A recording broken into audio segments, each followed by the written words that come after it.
Wow! Time sure flies when you're having fun. Oh, Paimon's exhausted. Guess it's about time to head back and get some rest.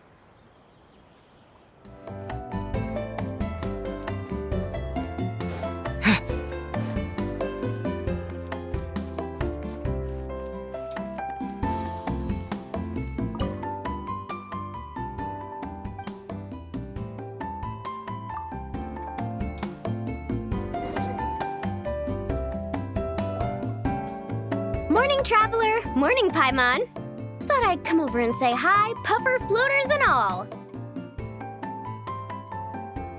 Morning, Moalani.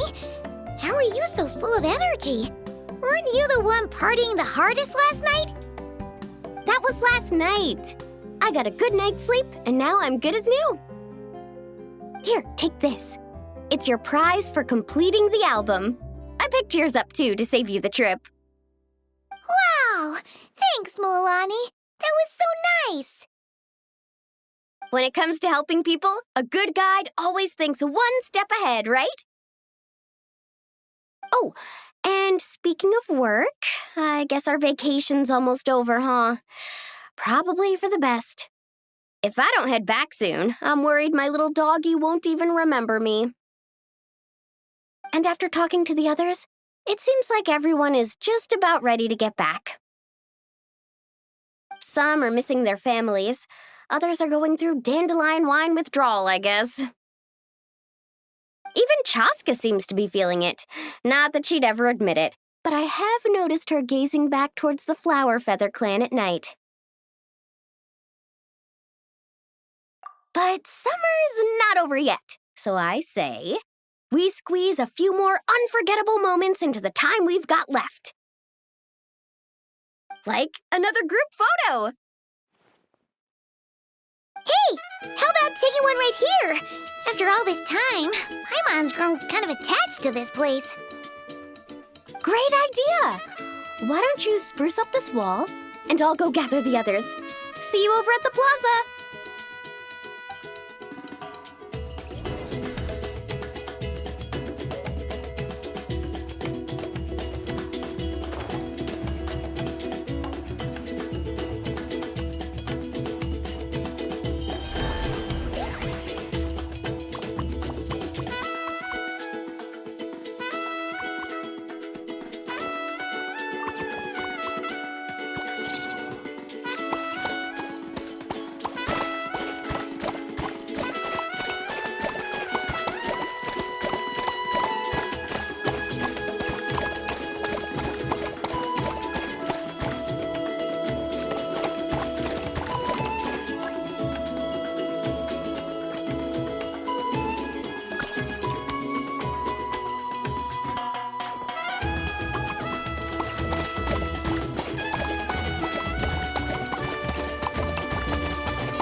looks amazing!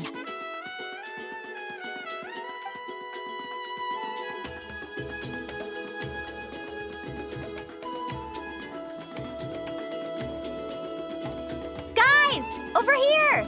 We're gonna take a picture together! Oh, not bad, not bad. You're all looking full of energy this morning. Not a trace of bedhead or dark circles in sight. Oh, you even look out for stuff like that? Well, what kind of guide would I be if I didn't pay attention to the details? Yeah, and what kind of bard would I be if I didn't appreciate a good drink? What's that got to do with anything? Somehow, though, I know exactly what he means. Do you really think that? Or are you just playing along to keep tone-deaf Bard happy, too? I see no harm in a bit of nonsense. Here, put on this Asha headband. It's a souvenir from the rest of us.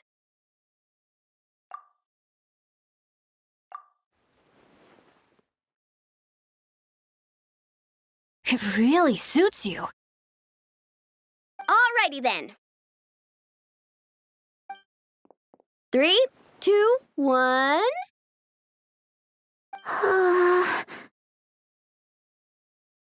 Paimon? Sorry. All that nonsense has got Paimon's head muddled. Her mind's gone completely blank. Don't want it all to end, huh? Are you worried once you say those words, the vacation will officially be over? How the... Paimon thought peacemakers couldn't read people's minds. Oh, Paimon. Don't worry, Paimon. Summer's sure to come again. Just like you said when you made that wish to the Pyro Archon. Even though we'll all be going our separate ways, as long as we cherish each other's friendship, I just know that our paths will cross again. Bennett's becoming quite the talker, huh, Professor Venti?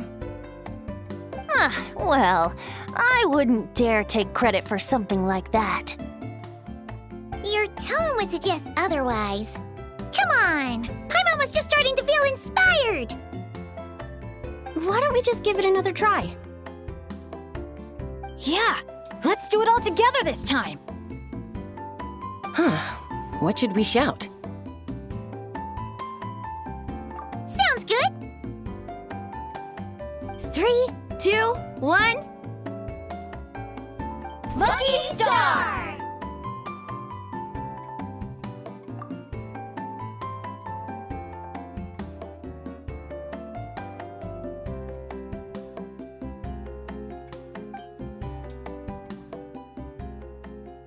So, what are your plans for the future, Bennett?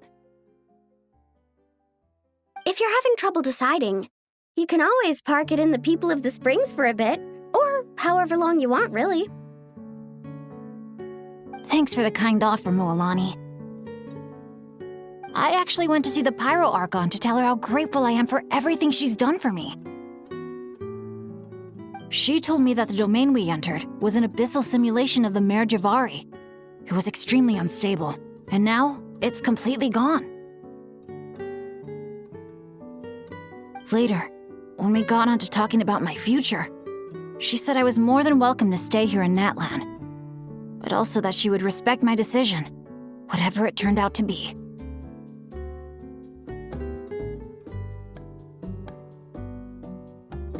And after thinking it over, long and hard, I've decided to return to Mondstadt. You miss your dads, don't you? That's definitely part of it. I promised to tell them everything that happened on this adventure, and I can't go back on my word. But also, when I said goodbye to my mom and dad, I promised them I'd become the most legendary adventurer in all of Teyvat someday.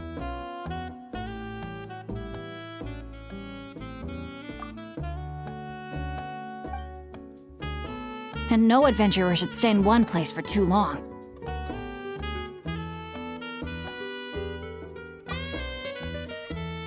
minute. What if your luck starts going downhill again the moment you leave Natlan? It's fine. The warmth and kindness I've experienced on this adventure is enough to get me through all the challenges that lie ahead.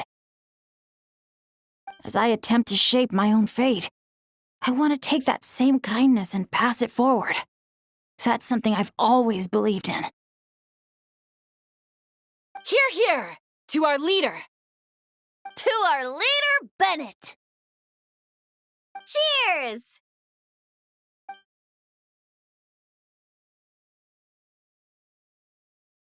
Oh, this is gonna be another all-nighter, isn't it? The fun never stops. Who's up to perform next? Bennett's almost fallen asleep several times now. No. I can still keep going. Go get some rest now, guys. And seeing as you've still got the energy, I'll leave the cleanup to you, Mualani. Huh? Why me? Traveler, perhaps you could join me for a walk? I know a great spot.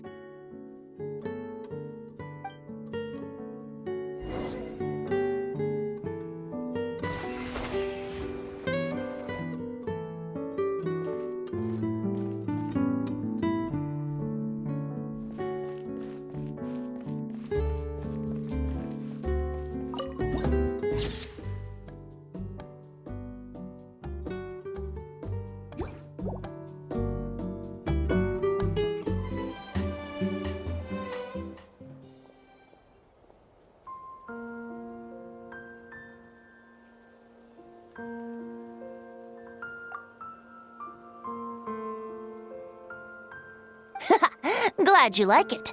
Some stories aren't meant for the birds, only for the stars high in the sky.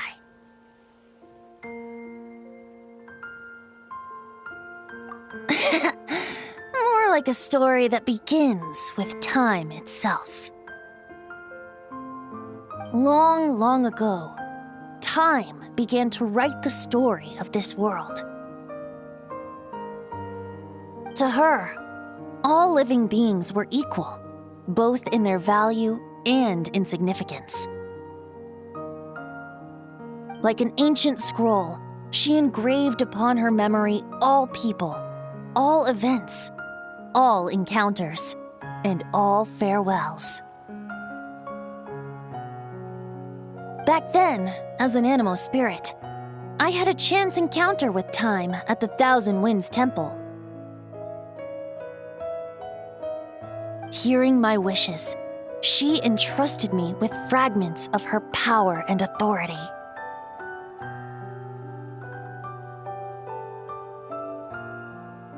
Sounds like you've heard the story of time in the wind before. Charming, isn't it? Through the memories engraved in rituals, poems, ruins, and ancient texts, the same beings she considered so insignificant have met her, time and time again. So, this is the story you wanted to share? More like the prologue. The corruption of the Mare Javari is tied to time itself. To put it another way, it is a calamity present in every moment that will ever be. Unlike time herself, I have always cherished many wishes in my heart. 500 years ago, to prevent the corruption of the Mare Javari from spreading beyond Tenochtitlan, I blew it off the timeline, turning it into the Windless Land.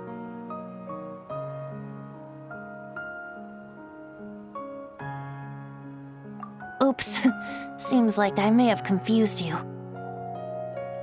If you're asking about how the Mare Javari disappeared from Tenochtitlan 2 or 3 decades ago, there may be someone else better suited to tell that story.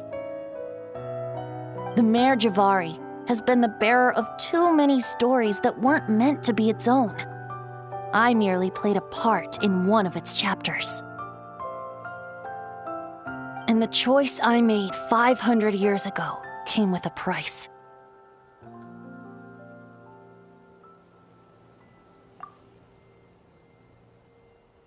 Some souls were unable to return to Mondstadt as a result, while others stayed to settle in this land, merging with the Monitu to become the Asha we see today. So the reason you're here in Tenochtitlan is because... Correct. I'm here to collaborate with the current Pyro Archon, Mawika. Correct again. The flame was our signal. Only by having Mawika open a rift between that space and the true Mare Javari could I sneak in and bring back all the souls who wish to return. As for my little trick of bringing back memories as well, it's not the first time I've pulled that off. Mawika also mentioned that you were planning to introduce us. Looks like I beat you to it, huh? I was glad to discover that she shares my love for fine wine and freedom. We got along great.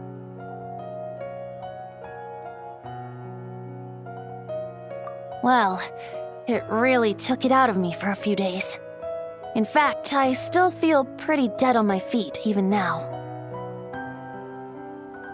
Oh, really?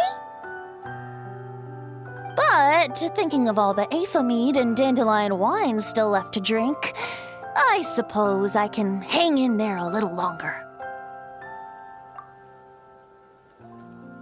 You don't look that tired to Paimon. So, don't think you can just pull out that little excuse and we'll suddenly foot all your bills. Oh, how you wound me, Paimon. You'll hook me up with some good liquor, won't you, traveler?